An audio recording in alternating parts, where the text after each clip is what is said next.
बना ली body, looks maxing हो गई।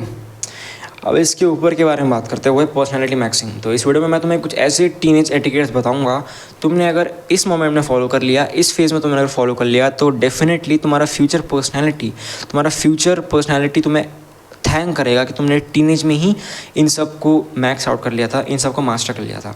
तो सीधा पॉइंट में आता हूँ। फर्स्ट पॉइंट होगा what to talk, what to don't. देखो, फर्स्ट इंप्रेशन ही लास्ट इंप्रेशन होता है, तो किसके सामने क्या बोलना है तुम्हें मेक श्योर करना पड़ेगा।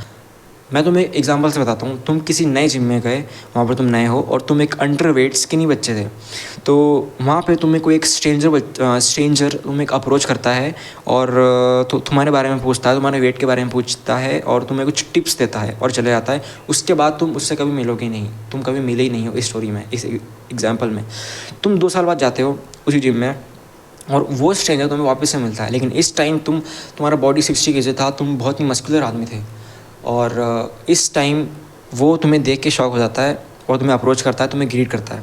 उसके बाद जब वो अकेले में जाता है तो उसके मन में पहला थॉट क्या आएगा? भाई ये पहले इतना स्किनी था लेकिन अब ये कितना मस्कुलर हो चुका है। उसके मन में पहला थॉट क्या आया? स्किनी।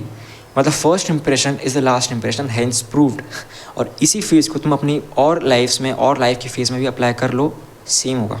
तुम इस चीज़ के जितना भी अगेंस्ट चले जाओ, वो कहते हैं ना, rapist is always a rapist, तो वो थॉट कभी भी मन में नहीं जाता है, वो थॉट कभी भी मन से नहीं जाता है। तो किसके सामने तुम्हें क्या बोलना है, अगर तुम किसी फॉर्मल जगह बैठे हो तो तुम्हें क्या बोलना है, ये तुम्हें मेक श्योर करना होगा। ये वन ऑफ द ईजीएस्ट लेकिन one of the most important etiquettes है।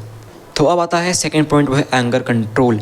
देखो, anger control is one of the man quality, लेकिन इस क्वालिटी को अगर तुम टीनेज फेज़ में, जहाँ पे तुम्हारा एड्रेनलिन, तुम्हारा टेस्टोस्टेरोन, तुम्हारा हार्मोनल चेंजेस एट पीक रहते हैं, जहाँ पे तुम हर चीज़ को बहुत एग्रेसिवली रिप्लाई बैक करते हो, कोई सी भी चीज़ बहुत अग्रेसिवली करते हो, तुम अगर इस एटिकेट्स को अभी मैक्स आउट कर लेते हो, तुम इस एटिकेट को अभी मास्टर कर लेते हो, जो है एंगर कंट्रोल। अपने एंगर को किस तरह तुम कंट्रोल कर पाओ, क्या चीज़ करो जिससे तुम्हें बहुत गुस्सा आ रहा हो लेकिन तुम फिर भी किसी को बहुत कामली रिप्लाई बैक कर सकते हो, ये तुम्हें मैक्स करना पड़ेगा, ये तुम्हें मास्टर करना पड़ेगा। तो थर्ड पॉइंट है how to talk to girls. देखो, एक मेरी बिलीव है, एक मेरा थॉट है, अगर तुम्हें पसंद ना आए तो जस्ट इग्नोर इट। मैं क्या सोचता हूँ, अगर इस वर्ल्ड में वुमेन्स एग्जिस्ट ना करती तो जो बॉयज़, जो मेंस इतनी ग्रूमिंग कर रहे हैं, इतनी लुक्स मैक्सिंग, इतनी बॉडी बिल्डिंग कर रहे हैं, ये वो करते ही नहीं। अगर तुम्हें ये थॉट अच्छा नहीं लगता, जस्ट लीव इट। तो अगर तुम ये सब चीज़ें उनके लिए कर रहे हो तो यू शुड मेक श्योर तुम्हें उनसे बात करनी भी आनी चाहिए। देखो, सिंपल गोल है, अगर वो तुम्हारी बातों से, तुम्हारे साथ में, तुम्हारे सराउंडिंग में कंफर्टेबल है, सो यू वॉन्ट, तुम उनके साथ ठीक हो और वो भी तुम्हारे साथ ठीक है।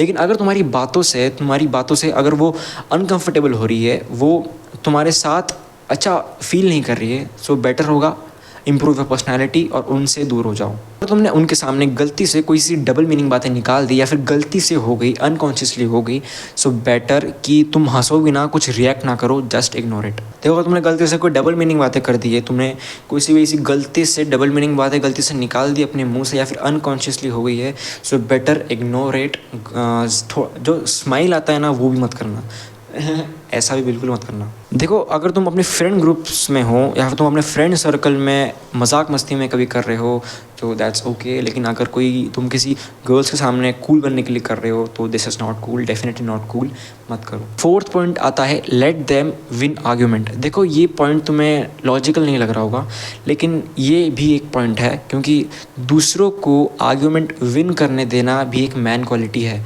देखो, अगर तुम डिबेट कर रहे हो तो अलग बात है, लेकिन उस आर्गुमेंट से ना ही उसका भला होगा ना ही तुम्हारा कुछ फ़ायदा होगा। अगर तुम्हारा कुछ फ़ायदा हो रहा है तो जीत जाओ।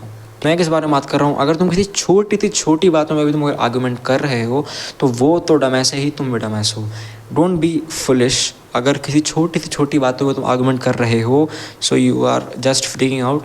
Late them win this argument and move on. तो एक छोटी वीडियो थी, तुम्हें आई होप इनमें से कोई सी भी एटिकेट्स अगर तुम अपनी लाइफ में या फिर चारों के चारों एटिकेट्स अपने लाइफ में, अपने पर्सनैलिटी में तुम अगर अप्लाई कर लेते हो, सो अच्छी बात है। नहीं करनी हो तो फिर भी कर लो, क्योंकि तुम्हारे बेनिफिट होगा आगे। Thanks for watching. अगर तुम्हें कोई सा भी डाउट हो, तुम्हें से तुम क्या ही पूछोगे, मैं भी ये भी छोटा ही हूँ। अगर तुमसे मुझे कुछ भी पूछना है, तुम्हें किसी भी बारे में ओपिनियन चाहिए, तो कमेंट तो खुला ही है, पूछ लो। Thanks for watching, bye.